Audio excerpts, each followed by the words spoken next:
Happened to a Charlotte woman in Mexico continues right now to evolve tonight, and Queen City News does a deep dive on what the timeline of what happened and when. Well, Queen City News anchor Morgan Francis broke this story. She's live right here in the studio with us tonight. Morgan, this story has captured the attention of just so many, and as I said, still evolving.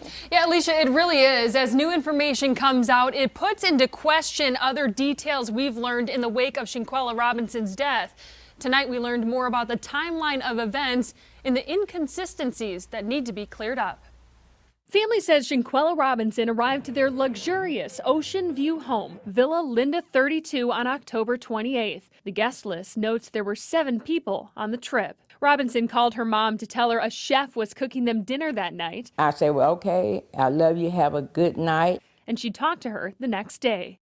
We know at some point Robinson was violently assaulted by another woman inside the villa. Picture comparison with the villa's online photo gallery confirms the fight happened in the master suite. Multiple people watched the fight, encouraging Quella to fight back. Quella, can you at least fight back? No. She says no before she's thrown to the ground and punched and kicked in the head and back of the neck. Investigative reporter Gerardo Zuniga with Metropolimix shared the police report with Queen City News. It says on October 29th at 2:13 p.m., the group called for a doctor, telling that doctor Robinson drank too much alcohol and they wanted to give her an IV. At 3:15 p.m., the doctor arrived and noted Robinson had a poor verbal response in a drunken state, with stable vital signs, and was dehydrated. Dr. Carolina Beatriz Ornelias Gutierrez recommended they transfer Robinson to the hospital, but her friends insisted they treat her on site. At 4:20, Robinson had a seizure, and that's when her friend, named in the report as Wenter Donovan, called 911 to request an ambulance. During that time, Robinson's condition deteriorated.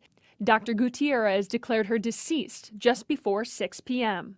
The doctor was with Robinson for nearly 3 hours, a large discrepancy with her death certificate, which says she died 15 minutes after her injury. Another inconsistency, her time of death, which is noted as 3 p.m. on her death certificate and 6 p.m. in the police report. Police who were called to the villa at 5 p.m. arrived at 5:25. They tell Queen City News friends also told officers Robinson had alcohol poisoning, something they say they knew was false when her autopsy came back. On November 9th, Robinson's mother, frustrated and seeking the truth, speaks to Queen City News, telling us she doesn't believe the story her daughter died of alcohol poisoning, something her so-called friends were also telling the family. On November 10th, Robinson's body arrived back home to family along with her death certificate, which listed her cause of death a severe spinal cord injury and atlas luxation, which is instability in the top vertebrae in the neck. It indicated to family she had been beaten.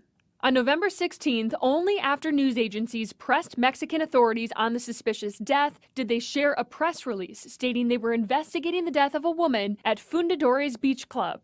2 days later, November 18th, the FBI announced it had launched an investigation into Robinson's death, nearly 3 weeks after she died. Now, in that police report, the doctor lists her cause of death as cardiac arrest, not a severe spine injury.